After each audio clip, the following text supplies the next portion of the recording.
Kita lihat background pasangannya dulu ya, background masing-masing. Yang relevan dengan bisnis, mindsetnya mereka harus diselaraskan dulu. Kemudian aturan mainnya.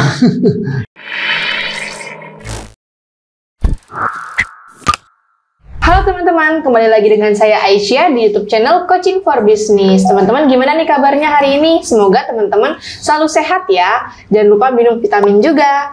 Nah teman-teman, hari ini aku mau sharing-sharing dan bahas-bahas lagi nih bersama coach kita yang mau menyampaikan ilmu barunya. Kita sapa dulu yuk, Coach Aditya Amijaya. Halo Coach Adi. Halo Aisyah. Sehat Coach? Baik, alhamdulillah. Baik, ini semangat sekali hari ini. Apakah Coach Adit sudah makan? Sudah makan gorengan? Sudah makan gorengan. Makan nasi udah goreng Coach? Tahu, goreng ini, goreng telur, goreng... Banyak ya Coach ya. Oke, kita kembali ke topik ya Coach. Hari ini aku mau nanya-nanya lagi nih Coach. Boleh. Hari ini aku mau nanya nih terkait biasanya kan banyak juga pasangan-pasangan yang mendirikan bisnis gitu ya Coach ya. Entah itu mereka baru memulai nih dari nol. Pokoknya banyak pasangan yang sudah mulai nih mendirikan bisnis. Ada juga yang jatuh, ada juga yang berhasil. Nah, hari ini aku mau nanya dan aku mau bahas nih, mungkin teman-teman di sini juga ada yang pengen tahu jawabannya. Gimana sih Coach bisnis bareng pasangan itu supaya bisa sukses? Ada caranya emang Coach? Bisnis bareng pasangan. Pasangannya yang mana dulu nih? Suami istri atau pacaran? Oh, ada dua tipe berarti ya, Beda ya. Oh, beda. Yang mana yang mau dibahas? Suami istri? Suami istri boleh lah Coach. Yang suami istri ya, Iya. Dia yang lebih sering, lebih banyak ya, kayak Iya. gitu ya. Bisnis yang dijalankan oleh pasangan suami istri gitu ya. Oke, bisnis dengan pasangan ya, ini banyak banget sih ya sekarang. Sebetulnya sih bagaimana supaya suksesnya sama aja dengan menjalankan bisnis pada umumnya ya. Ya kalau disebut sukses itu kan misalnya apa sih targetnya yang menjadi ukuran misalnya gitu ya. Itulah yang harus dipikirkan bagaimana cara mencapainya kan gitu ya. Cuma mungkin kalau dengan pasangan itu banyak ada tambahan-tambahannya lah ya yang perlu diperhatikan ya, karena kan pasangan ini kan dua orang yang berbeda gitu ya. Betul. Sebetulnya kan sama aja dengan menjalankan bisnis dengan berpartner ya, dengan dua atau lebih orang ya. Belum tentu pasangan, mungkin dengan temannya, teman kerjanya atau apa gitu ya. Semua itu pasti ada dinamikanya masing-masing ya. Cuma kalau saya lihat sih dengan pasangan itu memang sedikit lebih spesifik ya permasalahannya, karena saya juga beberapa kali meng-coaching para pengusaha ya memang pasangannya juga yang dijalankan dengan berpasangan gitu. Dengan pasangannya, bukan dengan berpasang ya. Dengan pasangannya gitu ya Coach. Dengan pasangan pernikahannya gitu ya, baik itu yang sudah menikah maupun yang belum gitu ya, yang belum punya anak gitu. Sebenarnya keuntungannya apa sih Coach kalau bisnis bareng pasangan? Keuntungannya banyak kalau kita bicara pasangan suami istri ya, karena jadinya mereka jadi ada kesibukan bersama gitu ya. Kesibukan bersama yang bukan hanya sekedar menjalankan bahtera rumah tangga, ciela. Kesibukannya menjalankan bahtera bisnis gitu ya, secara sama-sama gitu ya. Akhirnya kan di situ juga kalau misalnya yang terjadi kan kalau misalnya saat masing-masing bekerja sendiri-sendiri kan sibuknya masing-masing, akhirnya mereka jadi jarang ketemu atau apa gitu ya. Kalau ini kan mereka bisa jadi lebih sering ketemu gitu ya. Kemudian juga bisa bersaling banyak peluang untuk berkomunikasi satu sama lain, tukar pikiran gitu, tukar pikiran, diskusi segala macam. Kemudian juga akhirnya kalau untung juga duitnya kan baliknya ke mereka lagi ya. Ke istri bukan sih Coach? Iya terutama gitu kan. Ketimbang bisnis dengan partner yang non pasangan, ya mereka ini ya, atau dengan investor yang lain gitu ya. Tapi dengan pasangan juga pakai investor juga bisa sih gitu ya. Cuma kalau kita ngejalanin bisnis yang dari sisi rumah tangga ya, bisnis rumah tangga dengan pasangan itu kan pasti kan ya nggak kemana-mana di antara mereka aja gitu keuntungannya. Dan juga kalau misalnya pasangan itu memang sejak awal memang sudah align, maksudnya sudah selaras ya. Jadi lebih cepat ya proses bisnis menjalankannya itu lebih cepat. Bukan berarti lebih cepat dapat untung, tapi lebih lancar gitu dalam prosesnya gitu ya. Itu ada step by stepnya gitu nggak sih Coach? Apa aja yang perlu dipersiapkan dalam membuka bisnis khususnya dalam bareng pasangan ini? Kalau step-step dalam membangun bisnisnya sih sudah sering saya jelaskan ya. Itu mungkin nggak perlu kita bahas lebih ini. Cuma lebih spesifik kita fokusnya bagaimana sih tentang pasangan ininya ya. Gitu apa sih yang harus dilakukan gitu ya.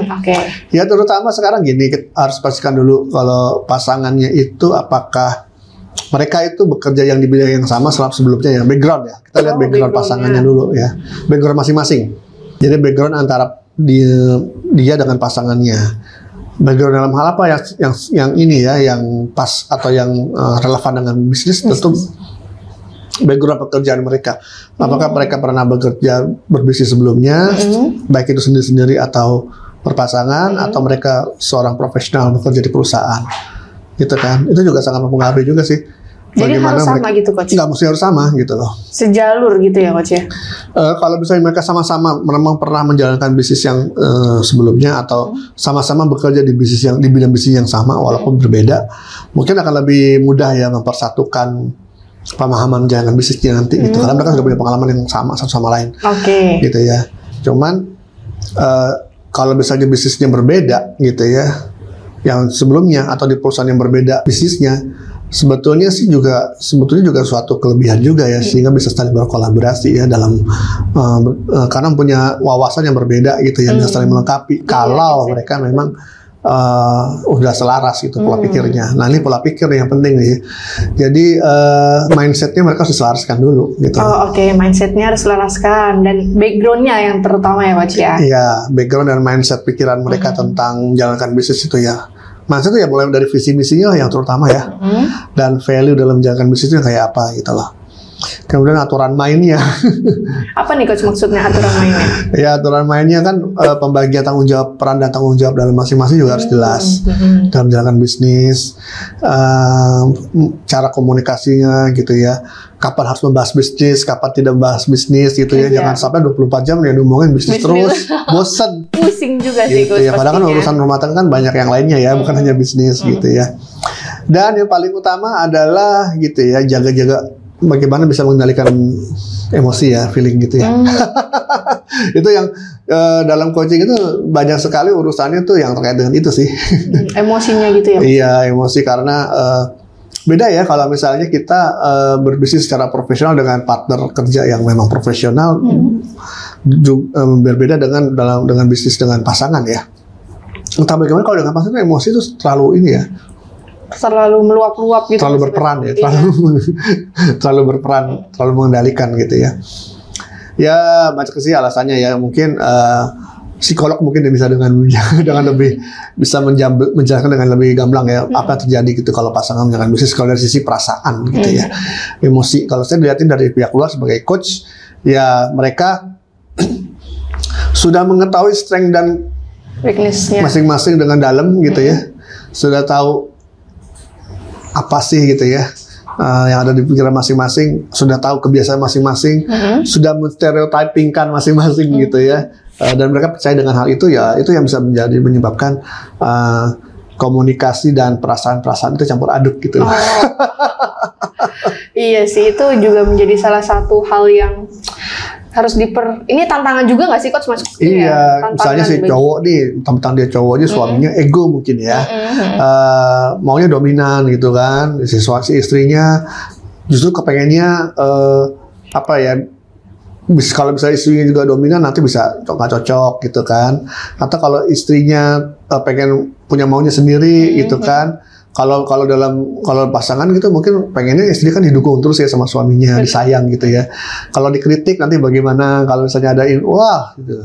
Itu yang menjadi permasalahan. Jadi akhirnya saya mengcoaching bisnis, coaching di pasangan itu lebih kayak konseling keluarga deh. Kalau gitu konseling pasangan gitu.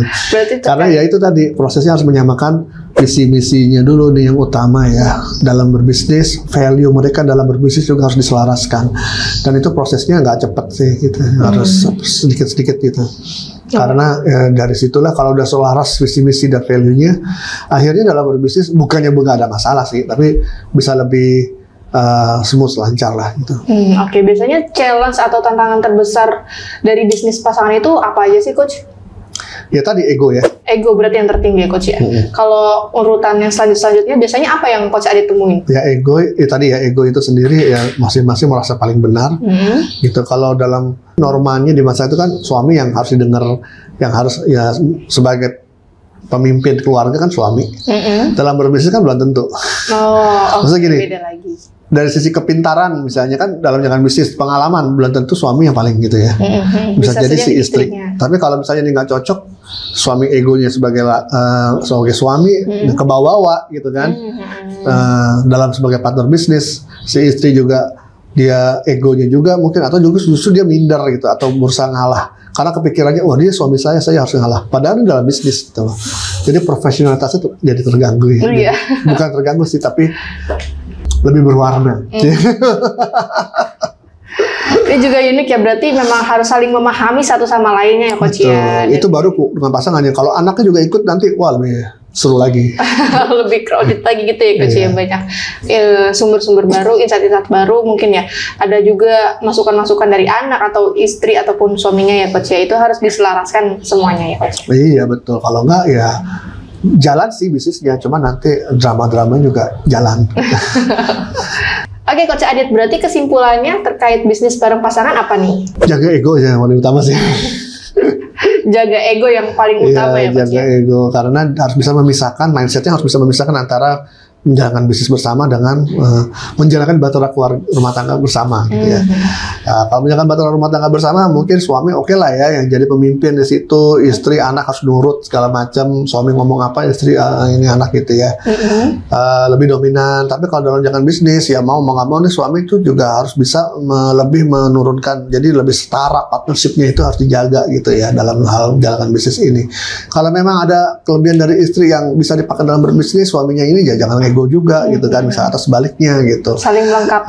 Kalau bisa saling masing-masing saling memberikan feedback juga harus dipikirkan ini sebagai partner bisnis ya dalam untuk kesuksesan bisnisnya, bukan ego-egoan mengkritik istri mengkritik suami mengkritik istri, akhirnya dibawa baper segala macam gitu kan. Iya itu bahaya dan gitu ya. Jadi yang kemudian visi misi dalam berbisnis juga harus diselaraskan, itu yang utamanya sih ya. Purpose dalam menjalankan bisnis itu untuk apa sih gitu kan? Apakah hanya sekedar supaya dapur ngebul gitu kan? Atau memang Anda ingin berkontribusi kepada masyarakat? Karena dalam menjalankan bisnis kan apa ya? Dampak besarnya adalah bisa memberikan bisnis dalam berbisnis ini bisa memberikan dampak ke masyarakat. Kalau masyarakat nggak menerima dampaknya, bisnisnya kan akan bangkrut juga ya. Akan bangkrut dengan sendirinya. Ya kan logikanya kan begitu ya.